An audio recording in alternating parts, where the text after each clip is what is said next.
Hello friends, today we are going to discuss about perfectly elasticity of demand. Perfectly elasticity of demand. So what is perfectly elasticity of demand? Perfectly elasticity of demand is the responsiveness of degree of change in price that leads to change in quantity demand. Law of demand में क्या हम पढ़ते हैं, जैसे होता है अगर price increase करता है ओ पी क्यू, ये नॉर्मली हमारा मार्केट है. अगर सपोज प्राइस इंक्रीज करता है देन हमारा डिमांड, जो कोई भी चीज़ का अगर प्राइस इंक्रीज करता है तो उसकी डिमांड कम हो जाती है. तो suppose price increase 10% to P1, then it decrease, demand decrease to Q1. OP2 change in price is OP1 and OQ2 decrease in demand, that is OQ1. जब प्राइस बढ़ता है, when price increases then demand decreases, that is the law of demand. तो उसके बाद हम पढ़ते हैं perfectly elasticity of demand. अगर नॉर्मल चीज़ में कहे तो वो है, तो अभी डिस्कस करेंगे ये 5 जो टाइप्स होता है. PED that is greater than 1, price elasticity of demand is greater than 1, elasticity of demand less than 1, elasticity of demand is equal to 1, then is equal to 0, is equal to infinity. जो greater than 1 होता है that is more elastic of demand, less than 1 होता है less elasticity of demand, then unitary elasticity of demand, is equal to 0 जो होता है perfectly in elastic, और जो इन्फिनिटी होता है दैट इज परफेक्टली इलास्टिक. और पहले तो हमें ये जानना चाहिए जो इलास्टिक होता है हमारे, जो भी इलास्टिक जो होती है वो चेंजेबल होता है. इसको हम अगर ऐसे उसको स्प्रेड करते हैं तो वो चेंजेबल होता है, और जो इन इलास्टिक होती है वो चेंजेबल नहीं होती, दैट इज नॉट चेंजेबल. तो पहले स्टार्ट करते हैं परफेक्टली इन इलास्टिक से. इन इलास्टिक जो चेंज नहीं होती है, नॉट चेंजेबल. तो PD is equal to 0, the change in price leads to no change in quantity demand. Price जितना भी चेंज हो, क्वांटिटी डिमांड चेंजेस नहीं होगी. For example 20% change in price leads to 0% change in quantity demand. Suppose अभी अगर diagram में देखें तो ये हमने ले लिया OP price to OQ quantity demand. अगर प्राइस बढ़ती है पी मतलब OP पहले थी OP, तो प्राइस अगर बढ़ गई हो गई OP1 तो डिमांड भी उतनी ही रहेगी Q1. P1 से चेंज हो गई, डिमांड हो गई Q1. No change in quantity, price बढ़ गई, क्वांटिटी चेंज नहीं हुआ. प्राइस घट गई, OP2 को हो गया,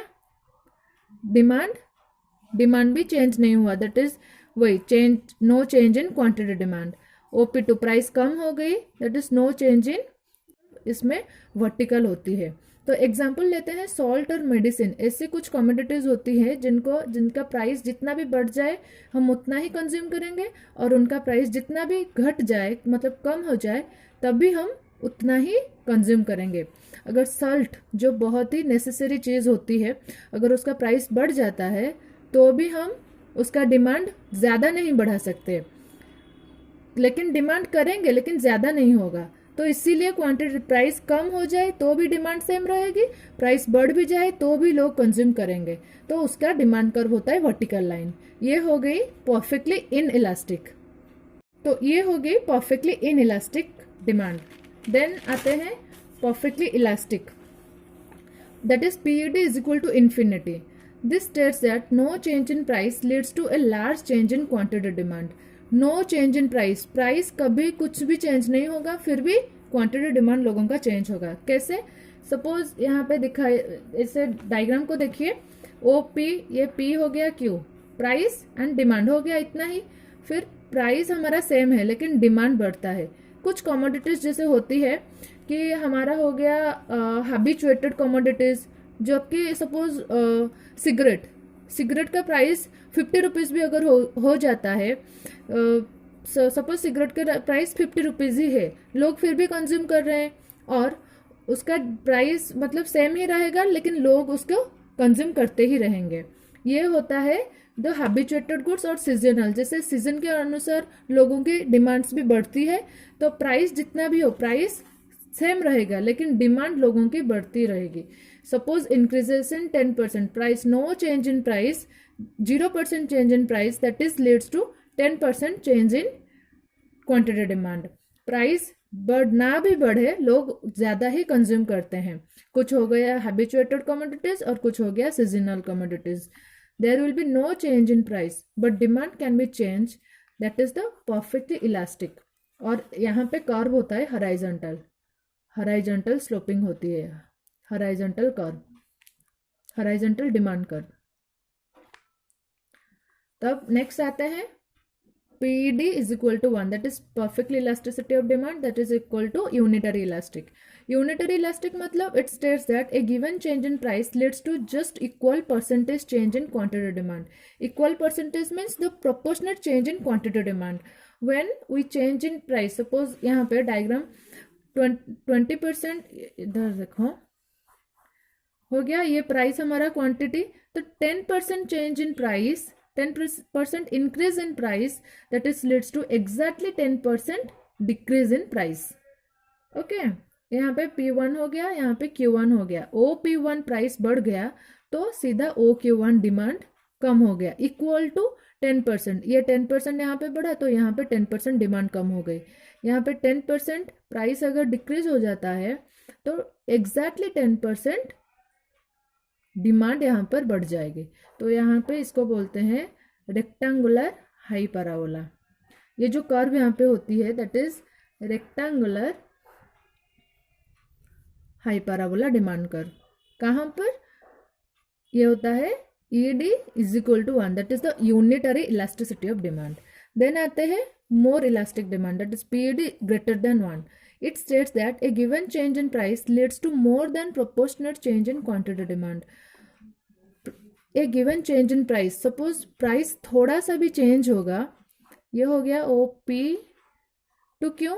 प्राइस अगर थोड़ा सपोज बढ़ गया, 20% change in price leads to 40% change in quantity demand. 20% अगर प्राइस बढ़ जाता है तो डिमांड 40%.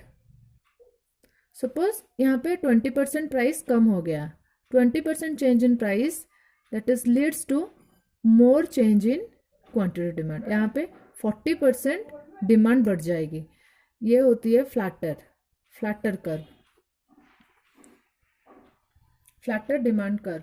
तो जब प्राइस चेंज हो जाता है 20% को, प्राइस कम हो गया 20%, डिमांड उससे कई ज़्यादा मतलब बहुत हो गई, 40% बढ़ गई, that is the more elastic demand.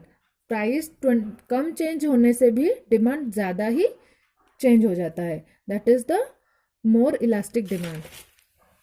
ये प्राइस यहाँ पे क्या हुआ, price decreases by 20% and demand increase more than proportionate, means more than 20%, that is 40%. 20% change हुआ यहाँ पर प्राइस, तो डिमांड 40% बढ़ गई, तो that is the more elasticity of demand. और डिमांड कर्व यहाँ पे फ्लैटर होती है. और ये यहाँ ये मतलब कौन से कमोडिटीज यहाँ पे ना, लग्जरियस गुड्स जैसे प्राइस अगर उसमें थोड़ा सा कम हो गई तो लोग बहुत ही ज़्यादा खरीदते हैं. जैसे हो गया गोल्ड, डायमंड, ये जैसे कमोडिटीज हो गया. गोल्ड का अगर प्राइस सपोज अभी 40,000 चल रहा है, सपोज ये गिर जाएगा 45,000 को, तो लोग बहुत ही ज़्यादा परचेस करेंगे, उनका डिमांड ज़्यादा ही बढ़ जाएगी. इसीलिए इसको बोलते हैं price elasticity of demand, that is more than 1. तो नेक्स्ट आते हैं price elasticity of demand less than 1. Less elasticity demand means it states that a given change in price leads to less than proportionate change in quantity demand. अगर यहाँ पे price थोड़ा सा भी बढ़ जाता है 20% को, डिमांड बहुत ही ज़्यादा कम हो जाती है. अगर प्राइस ज़्यादा बढ़ जाती है 20%, कुछ कमोडिटीज़ में प्राइस अगर ज़्यादा बढ़ जाता है 20%, उसकी डिमांड बहुत ही ज़्यादा कम हो जाता है 10%. तो यहाँ पे डिमांड कर्व होती है स्टिपर. तो ये होती है लेस इलास्टिसिटी ऑफ डिमांड. तो ये थी आज की जो 5 होती है, perfectly elastic, perfectly inelastic, more elastic, less elastic and unitary elastic. अगर आपको समझ में आया तो प्लीज़ लाइक करिए और सब्सक्राइब करिए इस चैनल को, and follow for more videos like this.